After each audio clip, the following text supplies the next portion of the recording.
Good evening everyone, good evening. This is part 2 of the extradition law explained. Part 1 के अंदर हमने international law और पूरा जो बेसिक्स है इन एक्स्ट्राडिशन लॉ का उसको कवर किया है। अगर आपने अभी तक पार्ट 1 नहीं देखा है तो उसको जाकर जरूर देख लीजिएगा।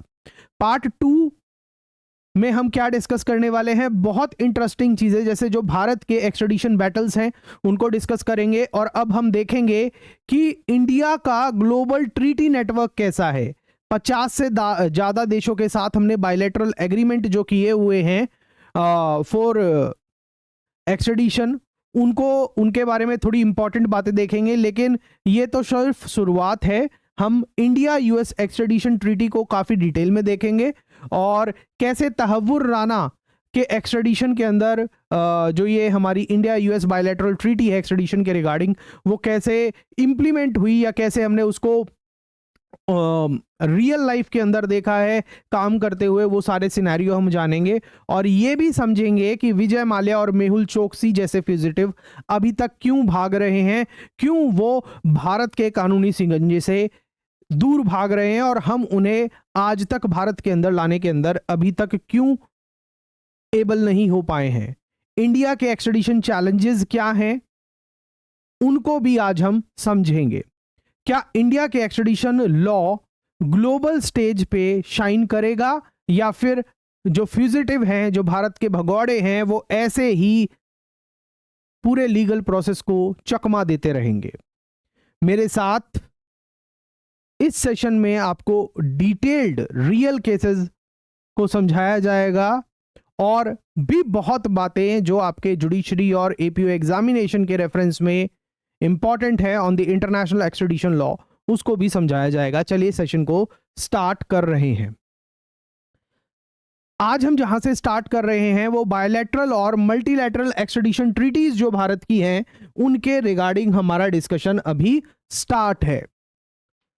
India's extradition framework supported by a robust network of bilateral और मल्टीलैटरल ट्रीटीज जो प्रोवाइड करते हैं legal basis for cooperation with foreign states.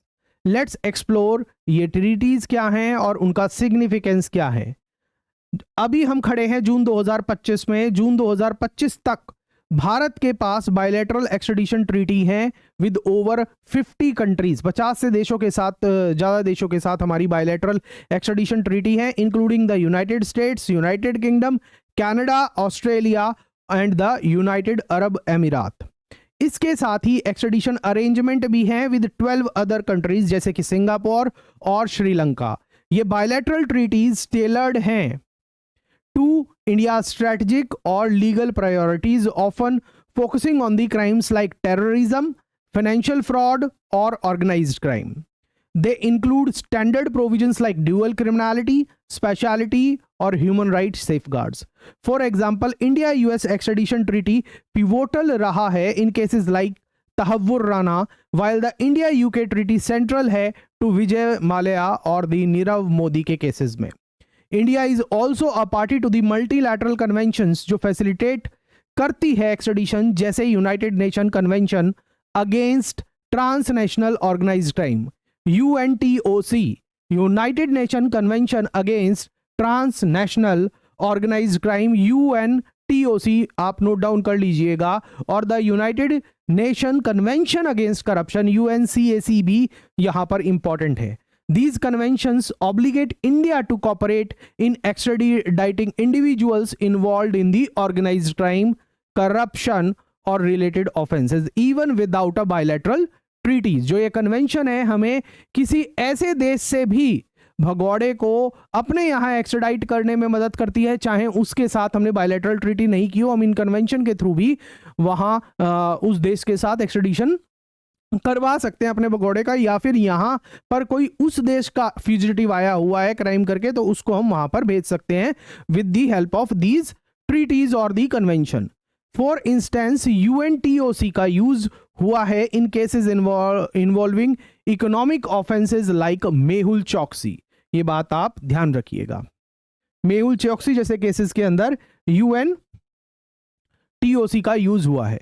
Recent trends show करते हैं India is focusing on the negotiating treaties with regions जहां fugitive often refugee लेते हैं, जैसे कि मिडल ईस्ट, यूएई जैसे, और द कैरेबियन जैसे Antigua.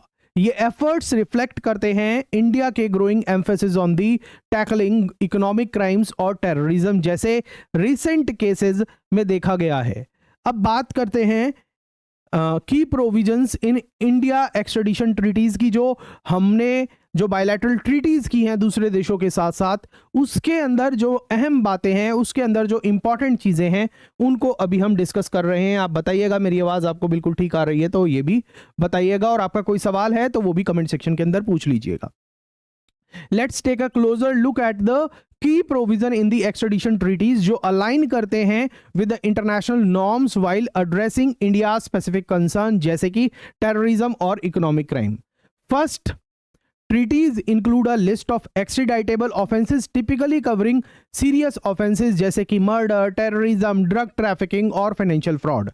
Many treaties also set a minimum punishment threshold, often requiring the offense to be punishable by at least 1 year of imprisonment in both the state to ensure extradition reserved रहे for serious crime. की मतलब ये बोला गया है कि बहुत सारी ट्रीटीज ये भी इंश्योर करती हैं कि दोनों देशों के अंदर वो ऑफेंस होना चाहिए। पहली बात तो ये रिक्वायर्ड है, और कम से कम 1 साल की सजा वाला वो ऑफेंस होना चाहिए इन ट्रीटीज के अंदर। सेकंड, जो मिनिमम पनिशमेंट थ्रेशोल्ड है इंश्योर करता है एक्सट्रेडिशन माइनर ऑफेंसेस के लिए यूज ना हो। फॉर एग्जाम्पल, जैसे कि इंडिया यूएस एक्सट्रेडिशन ट्रीटी है, वो ये रिक्वायर करता है कि ऑफेंस जो है वो दोनों देशों के अंदर पनिशेबल होना चाहिए with at least 1 year of imprisonment. तीसरा क्या है, ट्रीटीज इनकॉर्पोरेट स्पेशलिटी और the double jeopardy protection.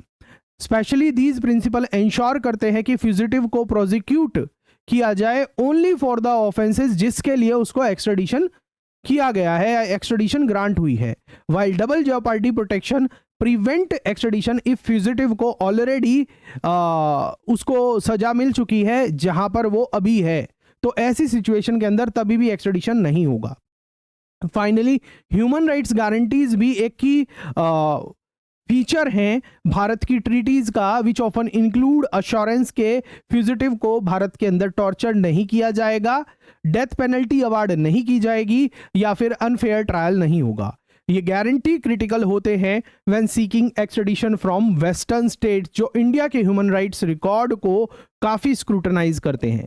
For instance, Tahawwur Rana के केस के अंदर भारत ने यूएस को कंप्लीट अश्योरेंस दी थी कि उसकी जो ट्रीटमेंट होगी और उसको फेयर ट्रायल के राइट्स भी भारत के अंदर मिलेंगे।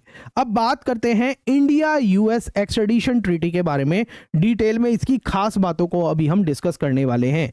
जो इंडिया यूएस एक्सट्रेडिशन ट्रीटी है वो 1997 के अंदर साइन हुई थी और वो इफेक्टिव हुई थी 1999 के अंदर, और वो एक सिग्निफिकेंट बायलैटरल ट्रीटी है इंडिया के लिए due to the high frequency of extradition request between the two nations. हम भी यूएस को काफी रिक्वेस्ट भेजते हैं एक्सट्रेडिशन के लिए और वो भी हमें काफी रिक्वेस्ट भेजते हैं, तो इस पर्सपेक्टिव से जो भारत की यूएस के साथ एक्सट्रेडिशन ट्रीटी हुई है वो काफी इंपॉर्टेंट है।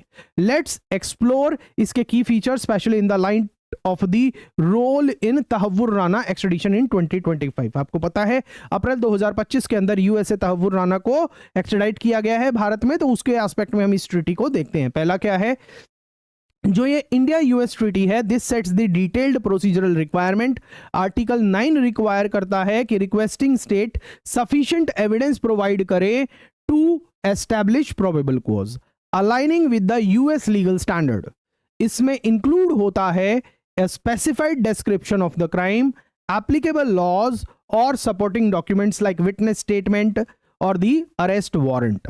राणा के लिए, जो तहव्वुर राणा था उसके केस में इंडिया ने एक्सटेंसिव एविडेंस सबमिट किए थे linking him to the 2008 Mumbai terror attack satisfying the US court.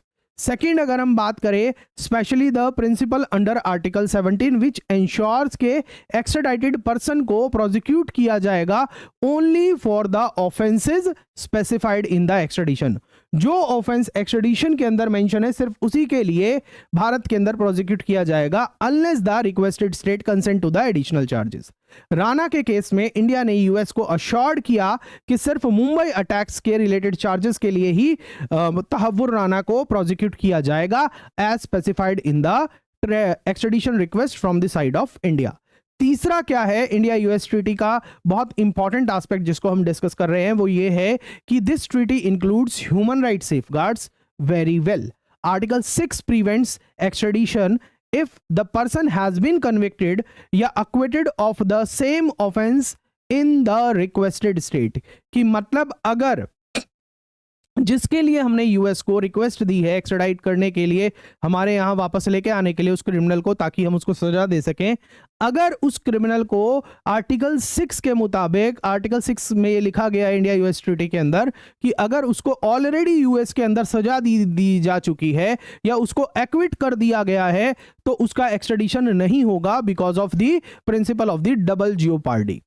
The treaty also allows the US to deny extradition if there is a risk of torture या inhumane treatment in India while the fugitive will be back in India. कि अगर US को लगे, US court को लगे review करते समय application को कि भाई जो फ्यूजिटिव वो इंडिया भेज रहे हैं वो उसको भारत में आएगा, तो या तो उसको हम डेथ पेनल्टी अवार्ड कर देंगे या फिर उसका टॉर्चर होगा, तब उस स्थिति के अंदर भी एक्स्ट्रेडिशन नहीं अवार्ड किया जाता है. राणा का एक्स्ट्रेडिशन जो अप्रैल में हुआ है वो लगभग 14 साल की लीगल बैटल के बाद हुआ है, क्योंकि और ये क्या दिखाता है, this demonstrate that treaty significance. US courts ने स्ट्रिक्टली ट्रीटी प्रोविजंस अप्लाई किए थे, ensuring the compliance with the dual criminality, speciality और the human rights safeguard. The treaty also imposes US specific conditions जैसे कि assurance against torture और fair trial guarantees, reflecting the US emphasis on the due process and human rights. Is that clear? अब बात करते हैं notified countries की और ad hoc arrangements की, मतलब जिनके साथ हमने बायलैटरल ट्रीटी साइन नहीं की हुई है, तो क्या वहां से भी एक्स्ट्रेडिशन पॉसिबल है?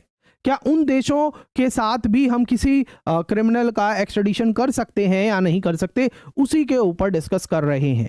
इन addition to the treaty based extradition, India cooperate कर सकता है with non treaty states under section 3 of the extradition act 1962. जो भारत का एक्स्ट्रेडिशन एक्ट है 1962, उसके सेक्शन 3 के तहत हम नॉन ट्रीटी स्टेट के साथ भी एक्स्ट्रेडिशन में कॉपरेट कर सकते हैं. ये प्रोविजन अलाउ करता है central government to notify a country in the official gazette treating the arrangement as a treaty for the extradition purpose. India often ad hoc arrangement करता है और इसी अरेंजमेंट को हम एडहॉक अरेंजमेंट भी कहते हैं, क्योंकि ये केस बाय केस बेसिस पे एस्टेब्लिश होते हैं. फॉर एग्जाम्पल मैं आपको देना चाहूं, इंडिया ने ये मैकेनिज्म यूज किया है टू फैसिलिटेट एक्स्ट्रेडिशन विद कंट्रीज जैसे कि हांगकांग या फिर यूएई, जहां फॉर्मल ट्रीटीज नहीं थे at the time of request. एक नोटेबल केस है सौरभ चंद्राकर का, नाम सुना होगा आपने महादेव बैटिंग ऐप का. महादेव बैटिंग ऐप के अंदर सौरभ चंद्राकर का नाम आया था. He is involved in the Mahadev batting app scam, जो यूएई से 2024 में एक्स्ट्राडाइट हुआ था भारत के अंदर अंडर ऐसे ही एडहॉक अरेंजमेंट के तहत. सेक्शन 3 इंडिया का सिग्निफिकेंट फ्लेक्सिबिलिटी प्रोविजन है with reference to the extradition, जो अलाउ करता है to pursue fugitive in jurisdiction जहां पर ट्रीटी निगोशिएशंस या तो पेंडिंग है या फिर वहां पर ट्रीटी इम्प्रैक्टिकल है. This reflects India's pragmatic approach to international cooperation, especially in the cases involving economic offenses or terrorist. अब बात करते हैं assurance is required in extradition. जब भी हम किसी भी क्रिमिनल को दूसरे देश से लाते हैं तो हमें क्या अश्योरेंस देने होते हैं दूसरे देश को, या फिर कोई देश अगर हमसे अपना क्रिमिनल मांगता है तो हम उसको एक्स्ट्राडाइट करने से पहले उस देश को हमें क्या अश्योरेंसेस देने होते हैं, उसके बारे में डिस्कस करते हैं. When India requests extradition, it often must provide assurance to the requested state to address legal or human right concern. ये assurance critical होते हैं to ensure the fugitive surrender or to ensure compliance with the international standard. Let's explain these assumptions as well, assurance as well. सबसे पहले आता है fair treatment and no torture. Fair treatment कहिए, fair trial कहिए, और उसके साथ साथ नो टॉर्चर का सिद्धांत. इंडिया को अश्योर करना होता है कि फ्यूजिटिव को टॉर्चर क्रूअल, इनह्यूमेन या फिर डिग्रेडिंग ट्रीटमेंट फेस नहीं करना पड़ेगा भारत में as required by the UNCAT. Tahawwur Rana के केस के अंदर इंडिया ने यूएस को अश्योर किया कि राणा को ह्यूमेन ट्रीटमेंट मिलेगा और लीगल काउंसिल तक का एक्सेस दिया जाएगा addressing concerns regarding his treatment. दूसरा है limitation on charges under the speciality principle. India को कमिट करना होता है कि फ्यूजिटिव को प्रोसिक्यूट करेगा ओनली फॉर द ऑफेंसेस जिसके लिए एक्सट्रेडिशन ग्रांट हुई है। राणा के लिए इंडिया ने यूएस को अश्योर किया कि सिर्फ 2008 के मुंबई टेरर अटैक से रिलेटेड चार्जेस पे प्रोसिक्यूट किया जाएगा as specified in the extradition request of the Tahawwur Rana. तीसरा है एडिक्वेट प्रोटेक्शन दी जाएगी प्रिजन के अंदर। रिक्वेस्टेड स्टेट ऑफर seek assurance about prison conditions especially in cases involving western countries। Vijay Mallya के केस के अंदर भी यूके ने बार बार अश्योरेंस मांगी है about the conditions at the Arthur Road jail in Mumbai, जहां पर विजय माल्या को डिटेन करने की बात हो रही है, जहां पर विजय माल्या को डिटेन रखा जाएगा, क्लेमिंग कि ये इंटरनेशनल स्टैंडर्ड मीट नहीं करता है। भारत ने डिटेल्ड अश्योरेंस भी प्रोवाइड किए हैं यूके को, और including the plans to house Mallya in a modern facility with adequate care and security. ये अश्योरेंस मियर फॉर्मेलिटीज नहीं है, they are the legally binding commitment to India को जो ऑनर करने होते हैं to maintain its credibility and trust at the international level while sending request for extradition to any of the country। ठीक है, आगे कंटिन्यू करते हैं कि एक्सट्रेडिशन प्रोसेस भारत की कोर्ट्स के अंदर कैसे आगे बढ़ता है। Extradition process in Indian courts is a critical component ensuring judicial oversight और fairness. Let's walk through the key steps as well, उनको भी डिस्कस करते हैं। First, the role of the chief metropolitan magistrate comes. Extradition inquiries typically chief metropolitan magistrate Delhi के सामने conduct की जाती है, मतलब CMM chief metropolitan magistrate Delhi के सामने होती है, क्योंकि हमारी मिनिस्ट्री ऑफ एक्सटर्नल अफेयर्स कहाँ पर है, दिल्ली में है, तो जो भी रिक्वेस्ट आती है वो दिल्ली के अंदर मिनिस्ट्री ऑफ एक्सटर्नल अफेयर्स के पास आती है, तो इसलिए जो मैजिस्ट्रियल रोल है वो कहाँ पर कंडक्ट होता है या मैजिस्ट्रियल इंक्वायरी कहाँ पर कंडक्ट होती है, वो दिल्ली के अंदर होती है। ठीक है, कंडक्ट होते हैं as designated under the Extradition Act of 1962। Chief metropolitan magistrate का रोल होता है to conduct a preliminary inquiry to determine whether there is a prima facie case for extradition. क्या ये यहां पर कोई प्रिमा फेसाई केस बनता है एक्यूज्ड के एक्सट्रेडिशन के लिए या नहीं। दूसरा, जो एक्सट्रेडिशन इंक्वायरी है और प्रिमा फेसाई केस है उसके बारे में ये सेकंड स्टेप है। Under section 7 of the Indian extradition act 1962 chief metropolitan magistrate evidence examine करता है टू रिक्वेस्टिंग स्टेट और to provide India verifying dual criminality, speciality और ह्यूमन राइट सेफगार्ड्स, सभी को प्रोवाइड करने के बारे में बात करता है। और जो कंसर्न मैजिस्ट्रेट होते हैं वो इन सारी चीज़ों को सेटिस्फाई करते हैं कि ड्यूअल क्रिमिनलिटी तो ड्यूअल क्रिमिनलिटी अप्लाई हो रही है नहीं हो रही, स्पेशलिटी प्रिंसिपल अप्लाई हो रहा है या नहीं हो रहा, और ह्यूमन राइट्स के सेफगार्ड्स जब हम इसको वहाँ पर भेज देंगे तो उसके ह्यूमन राइट सेफगार्ड प्रोटेक्टेड रहेंगे या नहीं रहेंगे। इन सारी चीज़ों को चीफ मेट्रोपॉलिटन मैजिस्ट्रेट इंक्वायर करता है। हाँ, हालांकि जो चीफ मेट्रोपॉलिटन मैजिस्ट्रेट का रोल होता है वो यहाँ पर लिमिटेड होता है। Chief metropolitan magistrate can not go into the guilt whether the concerned accused has committed the crime or not, इस बात में वो नहीं घुसता है। ये इंक्वायरी फुल ट्रायल नहीं है, it is a procedural check to ensure के रिक्वेस्ट लीगल स्टैंडर्ड मीट करता है। अगर चीफ मेट्रोपॉलिटन मैजिस्ट्रेट सेटिस्फाई हो जाते हैं तो चीफ मेट्रोपॉलिटन मैजिस्ट्रेट फ्यूजिटिव को कस्टडी में कमिट करता है और केस को सेंट्रल गवर्नमेंट के पास रेफर करता है। तीसरा जो स्टेप है वो है use of UN convention in organised crime और corruption cases. Cases involving organised crime या फिर करप्शन के अंदर इंडिया ऑफन यूएनटीओसी या फिर यूएनसीएसी जो कन्वेंशंस हैं उनको लेवरेज करता है to strengthen the its extradition request. ये कन्वेंशंस एक लीगल बेसिस प्रोवाइड करते हैं for cooperation even without a bilateral treaty, और इनका यूज हुआ है इन केसेस लाइक मेहुल चौकसी। अब बात करते हैं चैलेंजेस क्या फेस करते हैं हम जब भी हम किसी दूसरे देश को एक्सट्रेडिशन की रिक्वेस्ट डालते हैं। At that time what kind of challenges are being faced by India. India faces several challenges in extraditing fugitive जो रिफ्लेक्ट करते हैं the complexity of the international law और diplomacy. Let's examine those challenges as well. पहला challenge है delays due to the legal appeals in the requested state. Fugitive often exhaust all the legal remedies in the requested state, causing significant delay. Tahawwur Rana के case के अंदर 14 साल का legal battle चला, with appeals reaching even the US Supreme Court.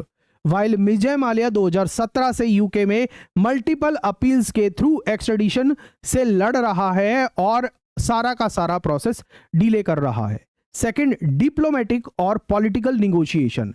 Extradition often depend on the state of the bilateral relations. For example, Modi government ने under US Modi government के US के साथ बेटर टाइज ने तहव्वुर राना के एक्सट्रेडिशन को फैसिलिटेट किया है, लेकिन हमारे जो रिलेशंस कनाडा के साथ थोड़े से स्ट्रेन्ड रिलेशंस हैं, सभी को पता है, ने एफर्ट्स को एक्सट्रेडाइट प्रो खालिस्तानी टेररिस्ट जैसे कि अर्शदीप सिंह गिल आका जो उसका अलियास नाम है अर्शदल्ला के एक्सट्रेडिशन के कंप्लायंस को डिले किया है। तीसरा, एविडेंशरी और documentary requirements. Requesting states especially in the US और Europe strictly evidentiary standards impose करते हैं, requiring India to provide robust evidences to establish probable cause या फिर prima facie case. Inadequate documentation की वजह से इंडिया के 178 पेंडिंग एक्सट्रेडिशन रिक्वेस्ट में से बहुत सारी रिजेक्ट भी हो गई हैं।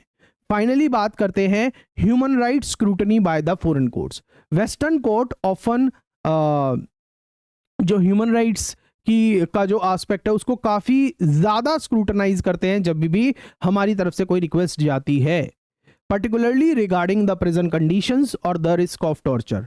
तहव्वुर राना के केस के अंदर तहव्वुर राना आर्ग्यूड के एक्सट्राडाइट से उन्हें टॉर्चर फेस करना पड़ेगा भारत के अंदर due to the Pakistani origin और द मुस्लिम आइडेंटिटी। दो इंडिया के अश्योरेंस के बाद यूएस कोर्ट ने यह क्लेम रिजेक्ट कर दिया था तहव्वुर राना का। दूसरी तरह एक और मैं आपको एग्जांपल देता हूं, माल्या या फिर चौकसी ने ह्यूमन राइट्स ऑब्जेक्शन रेज किए हैं टू डिले देयर एक्सट्रेडिशन, जिससे प्रोसेस पूरा का पूरा डिले हो रहा है। अब बात करते हैं कुछ हाई प्रोफाइल केसेस की। हाई प्रोफाइल केसेस की जो हम पहली स्टडी कर रहे हैं वो हम डिस्कस कर रहे हैं तहव्वुर राना की एक्सट्रेडिशन प्रोसेस। तहव्वुर राना को यूएस से अभी हाल ही के अंदर 2025 के अंदर अप्रैल 2025 के अंदर एक्सट्राडाइट किया गया फ्रॉम द यूएस। इसी पूरे सिनेरियो को हम डिटेल में समझते हैं, इसके एक्सट्रेडिशन को डिटेल में समझते हैं।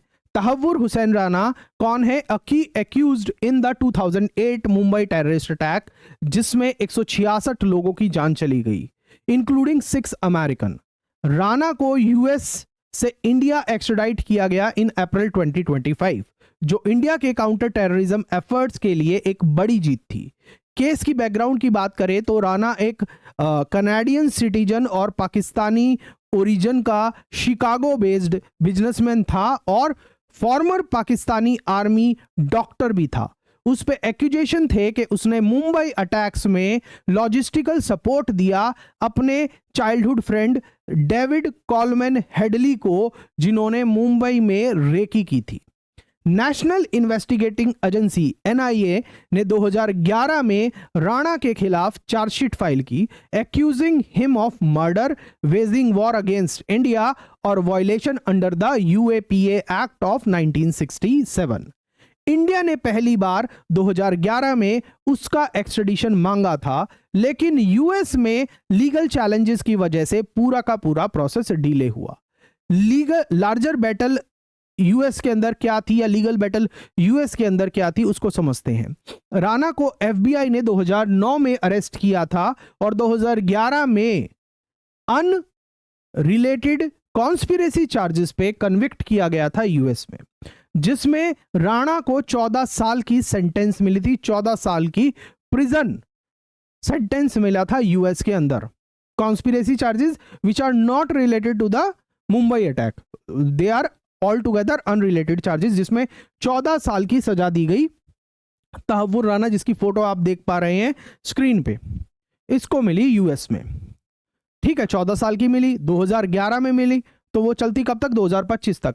मगर 2020 में कोविड-19 से इन्फेक्ट होने के बाद हेल्थ रीजन से उसे जल्दी रिलीज कर दिया गया, मतलब 14 साल से पहले ही उसे जेल से बरी कर दिया गया यूएस में। इंडिया ने अपने एक्सट्रेडिशन रिक्वेस्ट को दोबारा से रिन्यू किया, रिवाइव किया, जिसके रिजल्ट में जून 2020 में उसे लॉस एंजलिस के अंदर फिर से अरेस्ट किया गया। समझ रहे हैं आप? कोविड के दौरान उसको छोड़ा गया, मगर हमने फिर से अपनी एक्सट्रेडिशन रिक्वेस्ट को रिन्यू किया और फिर तभी 2020, समझिएगा जून 2020 में उसको वापस से री अरेस्ट किया गया। राणा ने सेवरल ग्राउंड्स पे एक्सट्रेडिशन को चैलेंज किया। उसने डबल जेओपार्डी का क्लेम किया। क्या क्लेम किया? क्या आर्ग्यू किया कि यूएस में मुंबई रिलेटेड चार्जेस पे एक्विटल की वजह से इंडिया यूएस एक्सट्रेडिशन ट्रीटी के आर्टिकल 6 के तहत उसका एक्सट्रेडिशन पॉसिबल नहीं है, एक्सट्रेडिशन बार्ड है। यूएस कोर्ट ने ये क्लेम उसका रिजेक्ट किया, फाइंडिंग के इंडियन चार्जेस में डिफरेंट लीगल एलिमेंट्स इन्वॉल्व हैं सेटिस्फाइंग ड्यूअल क्रिमिनलिटी। उसने रिस्क ऑफ टॉर्चर रेज किया, अलिजिंग के एक्सट्रेडिशन यूएनसीएटी का वायलेशन होगा due to his Pakistani origin और दी मुस्लिम identity. US court of appeal ने ये 19 फरवरी 2025 को रिजेक्ट किया। ध्यान रखिएगा, जो ये ग्राउंड था उस ग्राउंड को अमेरिका की कोर्ट ने 19 फरवरी 2025 को रिजेक्ट किया, followed by the US supreme court decision on 4 अप्रैल 2025। उसने हेल्थ कंसर्न्स भी साइट किए, लेकिन कोर्ट्स इसे इन्फ्लुएंस नहीं हुआ था। इन बातों का कोर्ट के ऊपर कोई भी अफेक्ट नहीं हुआ।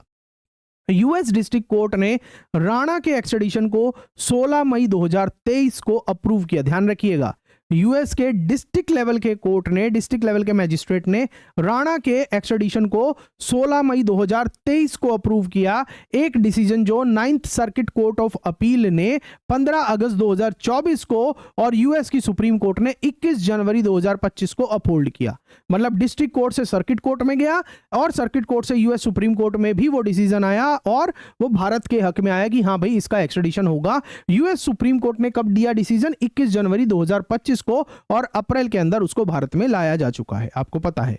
प्रेसिडेंट डोनाल्ड ट्रंप ने फरवरी 2025 में राणा के एक्सट्रेडिशन अप्रूवल की अनाउंसमेंट की, calling him one of the most avail people involved in the Mumbai attack. Extradition के बाद क्या कुछ हो रहा है उसके बारे में बात करते हैं। राणा को 9 अप्रैल 2025 को इंडिया एक्सट्राडाइट किया गया और अगले दिन वो दिल्ली पहुंच जाता है on a special flight with NIA, जिसको हम नेशनल इन्वेस्टिगेटिंग एजेंसी कहते हैं, और साथ में नेशनल सिक्योरिटी गार्ड की टीम भी थी। उसे तुरंत एनआईए ने अरेस्ट किया जैसे ही वो फ्लाइट से लैंड होता है, और दिल्ली के पटियाला हाउस कोर्ट में एक स्पेशल कोर्ट के सामने उसे प्रेजेंट किया गया, जिन्होंने 18 दिन की एनआई कस्टडी दी for interrogation. As of June 2025 Patiala House court ने राणा की जुडिशियल कस्टडी 9 जुलाई 2025 तक एक्सटेंड की है, ordering the Tihar jail authorities to submit a health report by 9 June due to concern raised by the Rana counsel. 9 जून 2025 को कोर्ट ने राणा को अपने फैमिली मेंबर से सुपरवाइज्ड फोन कॉल की परमिशन दी, कि मतलब राणा अपने फैमिली मेंबर से फोन पे बात कर सकता है, मगर वो फोन जो टेलीफोनिक कन्वर्जेशन होगी वो सुपरवाइज्ड होगी, कि मतलब Indian authorities can listen to this kind of conversation, और 10 दिन के अंदर डिटेल्ड हेल्थ रिपोर्ट का ऑर्डर दिया। With the trial being led by a legal team under solicitor general Tushar Mehta. National investigating agency NIA का एम है to uncover details of Pakistani based handler जैसे कि हाफिज सईद और Zakiur Rehman Lakhvi in the Mumbai attacks through Tahawwur Rana. India ने US को assurance दी थी कि राणा की safety, access to legal counsel और compliance with international human rights standard को फॉलो किया जाएगा as required by the India US extradition treaty.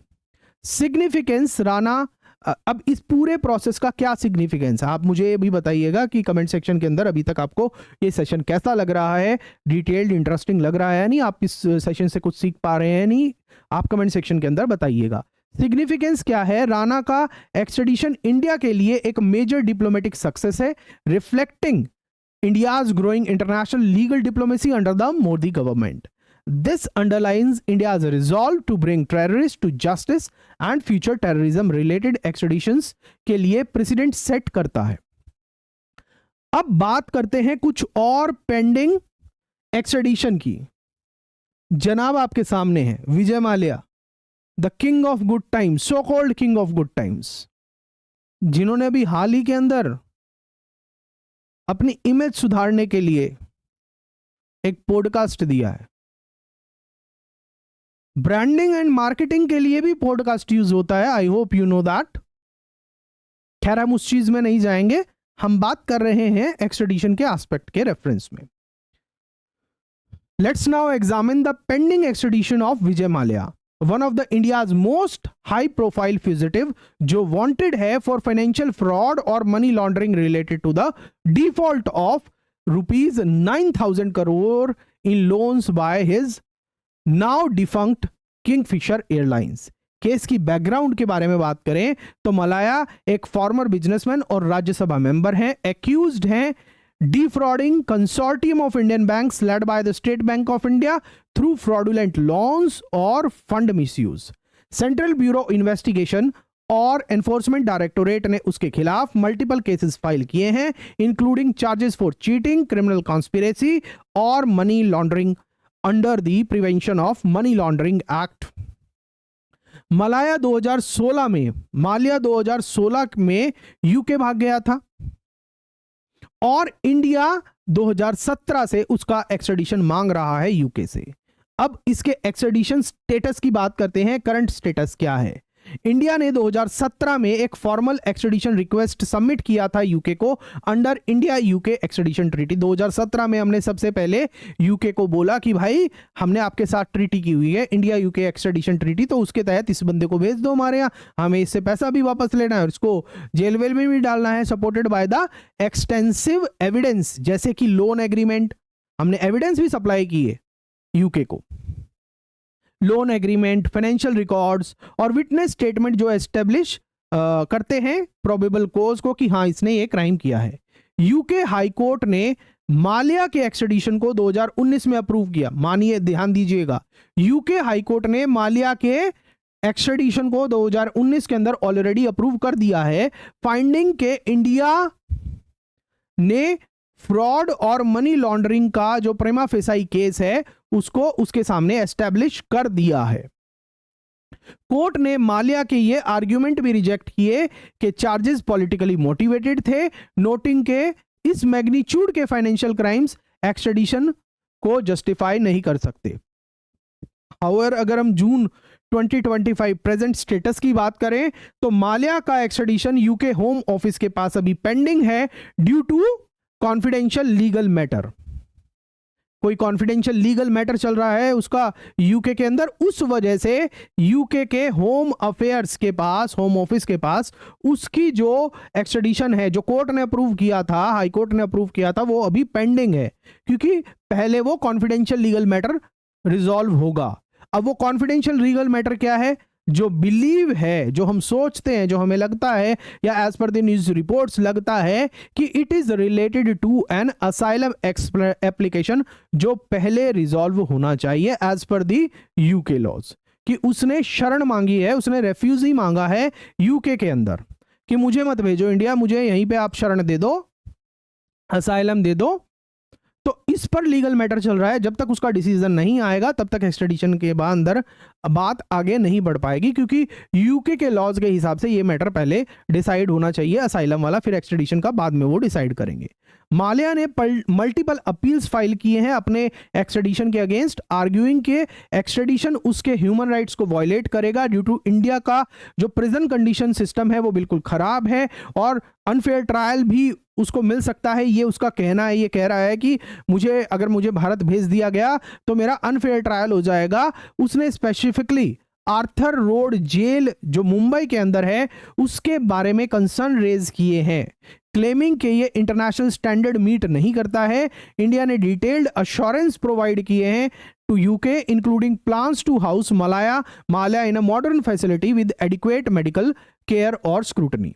अब इस पूरे मैटर के अंदर रिसेंट डेवलपमेंट की बात करते हैं। 9 अप्रैल 2025 तक इंडियन बैंक्स के कंसोर्टियम ने यूके हाई कोर्ट में एक अपील जीती है, upholding a bankruptcy order against Mallya related to 1 billion euro date.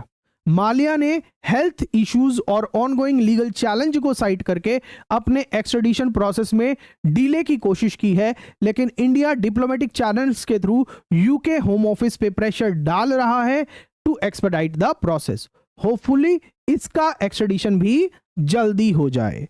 अब अगली कड़ी में हम एक्स्ट्रेडिशन की बात करते हैं मेहुल चोकसी की, जिसने पीएनबी के अंदर घोटाला कर दिया था, फ्रॉड कर दिया था। अनदर हाई प्रोफाइल फ्यूजिटिव है मेहुल चोकसी, एक डायमंड ट्रेडर जो वांटेड है in India for his role in the Punjab National Bank scam, one of the largest banking fraud in Indian history involving over rupees 13,000 crore 13,000 crore रुपए के स्कैम में ये बंदा इन्वॉल्व है, मोटा बंदा इन्वॉल्व है। केस बैकग्राउंड की अगर हम बात करें तो चोकसी अपने नेफ्यू नीरव मोदी के साथ एक्यूज्ड है of defrauding PNB through fraudulent letters of undertaking और foreign letters of credit. CBI और ईडी ने उसके खिलाफ मल्टीपल केसेस फाइल किए हैं, including charges of cheating, criminal conspiracy, corruption और मनी लॉन्ड्रिंग। ईडी ने भी फ्यूजिटिव इकोनॉमिक ऑफेंडर्स एक्ट 2018 के अंदर चोकसी को फ्यूजिटिव इकोनॉमिक ऑफेंडर डिक्लेयर कराने की कोशिश की है, seizing assets worth rupees crores in India and abroad, और ईडी ने उसके काफी असेट्स को सीज भी किया है इसी प्रकरण के अंदर। चोकसी 2 जनवरी 2018 को इंडिया से भाग गया। ध्यान रखिएगा, चोकसी 2 जनवरी 2018 को इंडिया से भाग गया, मगर इंडिया से भागने से पहले ही उसने एंटीगुआ की सिटीजनशिप ले ली थी 2017 में। तो मतलब उसे पता था कि वो उसने यहाँ पर फ्रॉड तो कर दिया और उसे भागना पड़ेगा ही, तो उसने अपने आप को सेव करने के लिए पहले ही दूसरे देश की नागरिकता ले ली थी। मतलब उसका इंटेंट पहले से ही था भागने का। अब उसके एक्स्ट्रेडिशन स्टेटस की बात करते हैं। चोकसी की एंटीगुअन सिटीजनशिप ने इंडिया के एक्स्ट्रेडिशन एफर्ट्स को कॉम्प्लिकेट किया है, क्योंकि उसने अपनी स्टेटस का लेवरेज करके एंटीगुअन लॉ के अंडर प्रोटेक्शन क्लेम की है फ्रॉम दी एंटीगुअन गवर्नमेंट की मुझे मत भेजो, मुझे अब तो मैं आपका सिटीजन हूं तो मुझे आप प्रोटेक्शन दीजिए।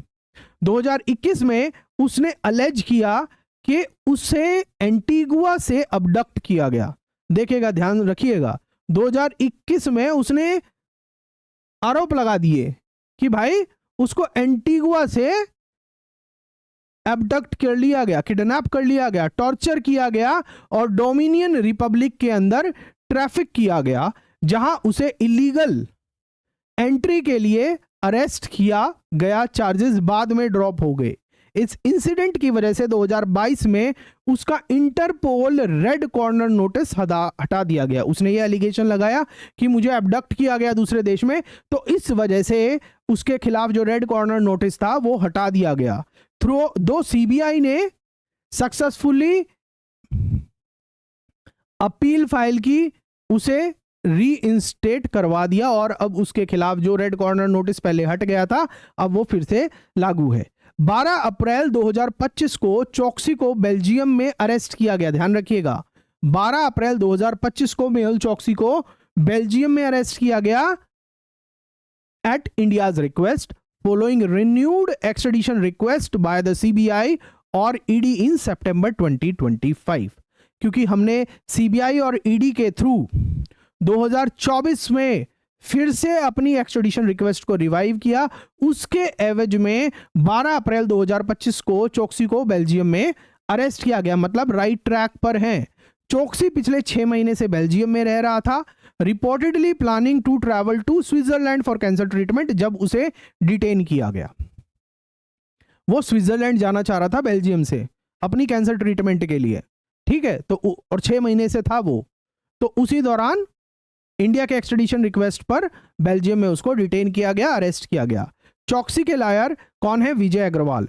उन्होंने एक्सट्रेडिशन पे ऑब्जेक्शंस रेज किए हैं, आर्ग्यूइंग कि ये एक पॉलिटिकल केस है और चोक्सी को इंडिया में परसिक्यूशन और ह्यूमन राइट्स वायलेशन फेस करने पड़ेंगे अगर उसका एक्सट्रेडिशन हो गया। अग्रवाल ने चोक्सी के हेल्थ को भी साइट किया, क्लेमिंग के वो ब्लड कैंसर का ट्रीटमेंट ले रहा है और ट्रैवल के लिए अनफिट है।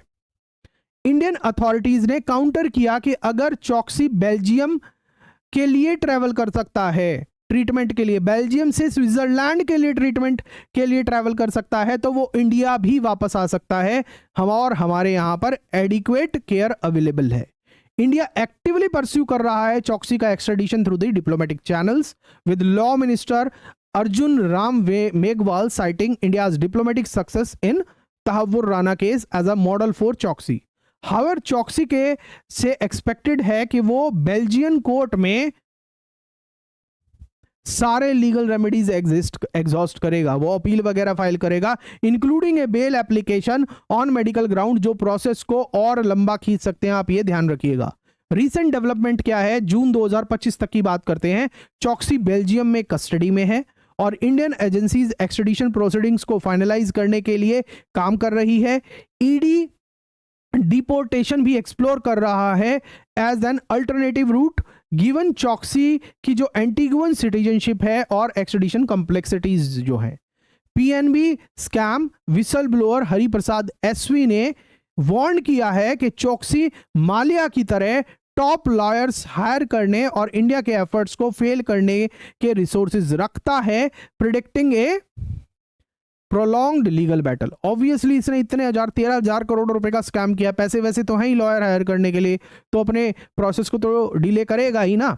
अब बात करते हैं कुछ और दूसरे एक्सट्रेडिशन केसेस की।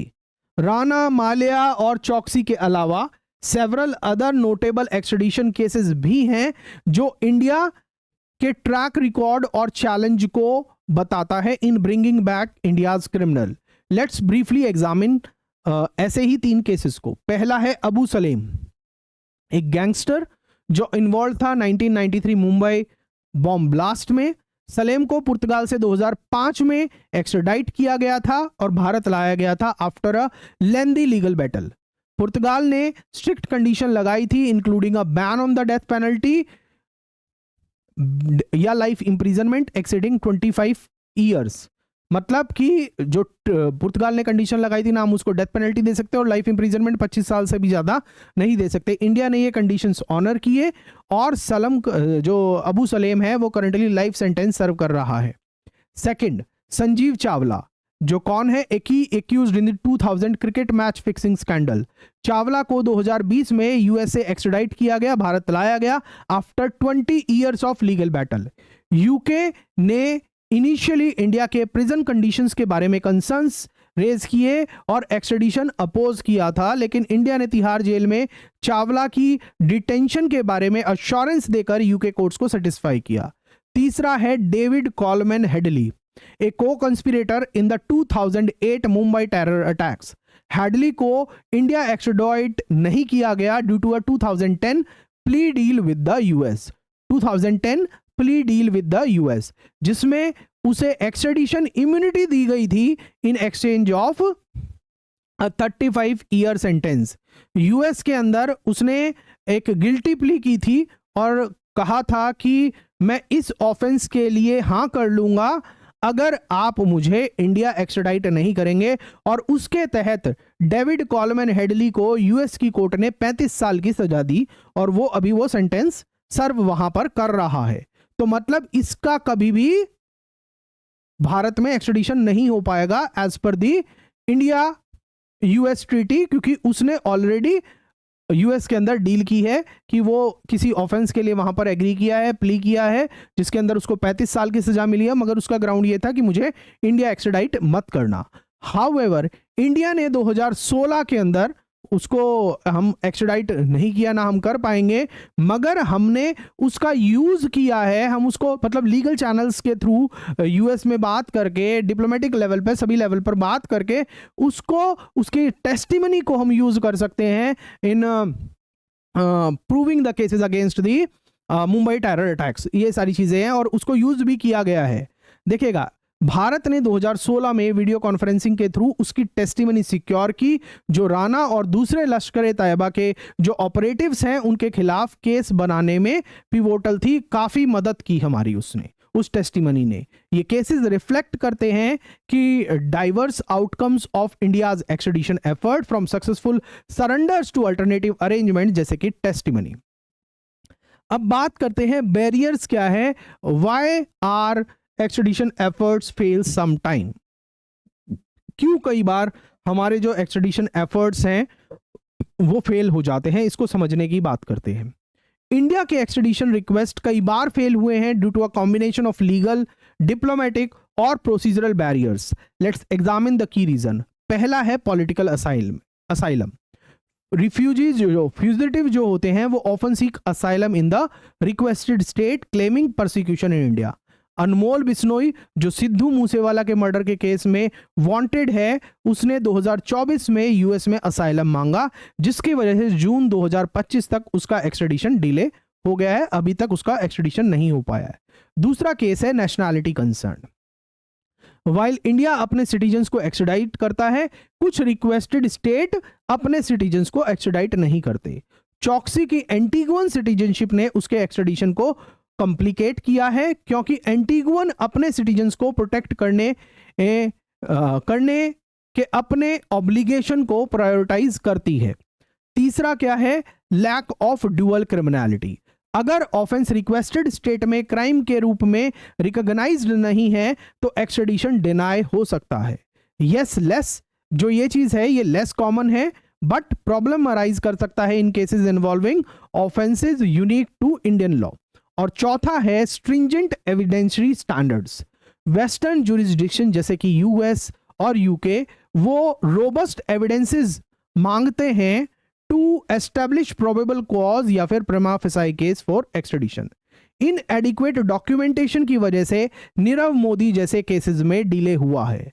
पांचवा, फिफ्थ रीजन क्या है, ह्यूमन राइट्स और death penalty concerns. Requested state often scrutinise the India's request on the ground of human right, particularly regarding prison conditions or the risk of torture allegations. Death penalty एक barrier बन सकता है under assurance provided, unless assurance provided in this regard. Finally, lengthy appeals और judicial processes. जो fugitive हैं वो अपने right को यूज करते हैं to appeal in the requested state, leading to protracted legal battles. कि मतलब उनका जो एक्सट्रेडिशन वाला जो प्रोसेस है ना वो डिले हो जाए। एज ऑफ दिसंबर 2024 इंडिया के पास 178 पेंडिंग एक्सट्रेडिशन रिक्वेस्ट हैं ग्लोबली, जिसमें से सिर्फ 23 सक्सेसफुल एक्सट्रेडिशन हुए हैं since 2019, reflecting the impact of these delays. अब बात करते हैं हम जो हमारा इंडिया की जो एक्सट्रेडिशन स्ट्रैटेजी है या जो अभी उसके अंदर हम चैलेंजेस फेस कर रहे हैं उसको हम कैसे फिक्स कर सकते हैं, कैसे इंप्रूव कर सकते हैं, उस बारे में हम बात कर रहे हैं। To enhance its extradition success rate, India को सिस्टमैटिक चैलेंज एड्रेस करना होगा थ्रू लीगल, डिप्लोमेटिक और प्रोसीजरल रिफॉर्म्स। लेट्स एक्सप्लोर कुछ की इंप्रूवमेंट्स। फर्स्ट क्या है, strengthen the treaty network. India को न्यू ट्रीटीज निगोशिएट करनी चाहिए विद प्रायोरिटीज कंट्रीज जैसे कि कनाडा और कैरेबियन स्टेट्स, जहां पर बहुत सारे फ्यूजिटिव्स भाग जाते हैं और वहां पर रेफ्यूजी ले लेते हैं। एग्जिस्टिंग ट्रीटीज को हमें रीनिगोशिएट करने की जरूरत है to include the modernise provisions like for cyber crime और टेररिज्म। कॉपरेशन इंप्रूव कर सकता है और एक्सट्रेडिशन रेट को इंप्रूव कर सकता है। दूसरा है हमारे प्रिजन सिस्टम को और जुडिशियल सेफगार्ड्स को अपग्रेड करने की। प्रिजन कंडीशंस और जुडिशियल फेयरनेस के बारे में कंसर्न एड्रेस करना क्रिटिकल है to satisfy western courts. India को फैसिलिटीज जैसे कि आर्थर जेल रोड को मॉडर्नाइज करने में इन्वेस्ट करना चाहिए और ट्रांसपेरेंट जुडिशियल प्रोसेस इंश्योर करनी चाहिए to counter human rights violation allegations. तीसरा है leverage multilateral frameworks. Interpol, red corner notice और मल्टीलैटरल कन्वेंशन जैसे कि यूएनटीओसी या फिर यूएनसीएसी को यूज करना चाहिए फॉर द एक्सट्रेडिशन एक्सट्रेडिशन के प्रोसेस को एक्सपीडाइट करने के लिए यूज करना चाहिए, especially with the non treaty states. Choksi के रेड कॉर्नर नोटिस का reinstatement in 2022 after its removal इस अप्रोच की इफेक्टिवनेस को दिखाता है। और चौथा है एनहांस डिप्लोमेटिक एंगेजमेंट और प्रोएक्टिव लीगल रिस्पॉन्स। इंडिया को की पार्टनर्स जैसे कि यूएस, यूके, यूएई के साथ डिप्लोमेटिक टाइज स्ट्रेंथन करने चाहिए to expedite pending request. Proactive legal responses like providing detailed assurances और रोबस्ट एविडेंस फ्यूजिटिव्स के ऑब्जेक्शंस को काउंटर कर सकते हैं। आप बताइए आपको ये जो सजेशंस हैं अभी तक कैसी लगी, आप इसको रिलेट कर पा रहे हैं या नहीं, कमेंट सेक्शन के अंदर ज़रूर बताइएगा। और वीडियो अच्छा लगा है कमेंट करके वो भी बताइएगा, अपनी फीडबैक ज़रूर दीजिएगा। अब आगे बात करते हैं भारत के अंदर एक्सट्रेडिशन का क्या फ्यूचर है, recent trends and the future of extradition law. Extradition law is evolving in response to the global trends with several developments shaping its future। अभी हम उस पर बात करने वाले हैं। पहला, there is a rise in economic और white collar crime, financial fraud या फिर money laundering increasingly extradition request को ड्राइव कर रहे हैं। और ये हमने देखा है विजय माल्या के केस में, मेहुल चोकसी, नीरव मोदी, ललित मोदी, इन सभी के केसेस में हमने देखा है।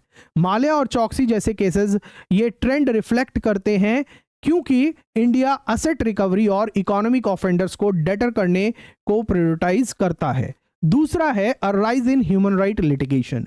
फ्यूजिटिव जो हैं, भगौड़े जो हैं, वो इंक्रीजिंगली ह्यूमन राइट्स आर्ग्यूमेंट को यूज कर रहे हैं like the risk of torture या फिर unfair trials to oppose extradition. ये ट्रेंड रिक्वेस्टिंग स्टेट्स के लीगल सिस्टम की ज्यादा स्क्रूटनी को कॉज करता है, जैसे इंडिया के केसेस में यूके और बेल्जियम में देखा गया है।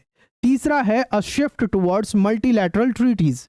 एक ग्रोइंग मूव है towards multilateral treaties for crimes like terrorism and cyber terrorism which transcend national borders. ये क्राइम्स कैसे हैं, साइबर क्राइम वगैरह, जो बॉर्डर के बाहर तक होते हैं, एक देश से दूसरे देश में होते हैं। इंडिया की पार्टिसिपेशन किस में, यूएनटीओसी और यूएनसीएसी। ये ट्रेंड रिफ्लेक्ट करता है providing a framework for cooperation in complex cases.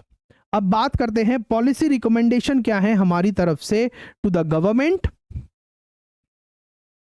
So that जो हमारा एग्जिस्टिंग एक्सट्रेडिशन फ्रेमवर्क है वो बेटर हो पाए और हम जल्दी से अपने फ्यूजिटिव्स को वापस यहां पर लेके आएं और उनको कानून के मुताबिक सजा दे सके और उनसे रिकवरी वगैरह कर सके। To strengthen our extradition framework the following policy recommendations को हमारी सरकार को कंसीडर करना चाहिए। पहला, negotiate modern treaties with priority countries. India को ट्रीटी निगोशिएशंस को प्रायोरिटाइज करना चाहिए विद कंट्रीज जैसे कि कनाडा, जहां फ्यूजिटिव लाइक अर्शदीप सिंह गिल रहते हैं, और कैरेबियन स्टेट्स जहां चौकसी ने शरण ले रखी है, सिटीजनशिप ले रखी है। इन ट्रीटीज में मॉडर्न क्राइम्स के प्रोविजंस इंक्लूड होने चाहिए जैसे कि साइबर क्राइम या फिर terrorism. Second, we need to align our domestic law with international human right norms. India का जो एक्सट्रेडिशन एक्ट है 1962 का, वो उसमें अमेंडमेंट करनी चाहिए to explicitly include human right safeguard जैसे कि प्रोटेक्शन अगेंस्ट टॉर्चर और the right to a fair trial. ये अलाइनमेंट वेस्टर्न कोर्ट्स को ऑब्जेक्शंस को काउंटर कर सकता है और इंडिया की क्रेडिबिलिटी को एनहांस भी कर सकता है। तीसरा, develop fast track extradition courts और legal teams. Specialised extradition courts और डेडिकेटेड लीगल टीम एस्टेब्लिश करने से प्रोसेस स्ट्रीमलाइन हो सकता है, डिलेज को रिड्यूस करके इंडिया की सक्सेस रेट इंप्रूव हो सकती है। ये कोर्ट्स जो स्पेशल एक्सट्रेडिशन कोर्ट्स होंगी, हाई प्रोफाइल केसेस जैसे माल्या और चौकसी वाले केसेस पे ज़्यादा एफिशिएंसी के साथ हैंडल कर सकती हैं। अब बात करते हैं लास्ट में कंक्लूजन की तरफ, अपने सेशन को कंक्लूड करते हुए डिस्कस करते हैं। Let's wrap up with our conclusion. India का एक्सट्रेडिशन लॉ सिग्निफिकेंटली इवॉल्व हुआ है over a period of time, reflecting its commitment to global criminal justice system while facing significant challenges. Extradition act जो 1962 का है और India का treaty network एक robust framework provide करता है फॉर सरेंडरिंग फ्यूजिटिव्स, जैसे तहव्वुर राना का एक्सट्रेडिशन इन अप्रैल 2025 में देखा गया है। हाउएवर ऑनगोइंग केसेस जैसे कि विजय माल्या और मेहुल चौकसी हाईलाइट करते हैं persistent challenges including legal delays, human rights scrutiny और डिप्लोमेटिक कॉम्प्लेक्सिटीज।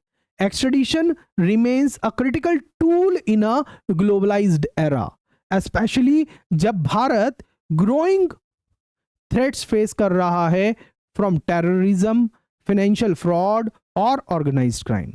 Systematic challenge को address करके through treaty negotiations, legal reforms और diplomatic engagement, इंडिया अपनी ability को बढ़ा सकता है to bring back those fugitives, ensuring accountability और deterring future offenders. Law students और लॉयर्स के लिए इंडिया का एक्सट्रेडिशन लॉ समझना बहुत इंपॉर्टेंट है to navigate the complexity of international criminal justice और कंट्रीब्यूट टू इट्स एवोल्यूशन। मैं एंकरेज करता हूं कि आप केसेस और ट्रीटीज जो हमने डिस्कस किए हैं उन्हें फर्दर एक्सप्लोर करें, पढ़ें, क्योंकि ये वैल्यूएबल लेसन ऑफर करते हैं for your legal careers. Thank you for joining me in this session. आपका कोई सवाल है, कोई डाउट है तो वो आप कमेंट सेक्शन के अंदर पूछ लीजिएगा। I wish you all the best for your future endeavours. और आप कमेंट सेक्शन के अंदर फीडबैक भी ज़रूर दीजिएगा कि आपको ये आज का सेशन कैसा लगा। चलिए मैं मिलता हूँ आपसे नेक्स्ट सेशन में। Thank you, God bless you. अगर आप जुडिशरी एपीओ एग्ज़ाम की तैयारी कर रहे हैं और हमारे साथ पर्सनलाइज तरीके से तैयारी करना चाहते हैं तो आप हमारी एंड्रॉयड ऐप या फिर वेबसाइट से हमारे कोर्सेज में एनरोल कर सकते हैं। कोर्सेज आर कम्प्लीटली ऑनलाइन, जहाँ पर आपको ऐसे ही डिटेल तरीके से पढ़ाया जाता है। चलिए मिलते हैं हम आपसे नेक्स्ट सेशन में। Thank you, God bless you.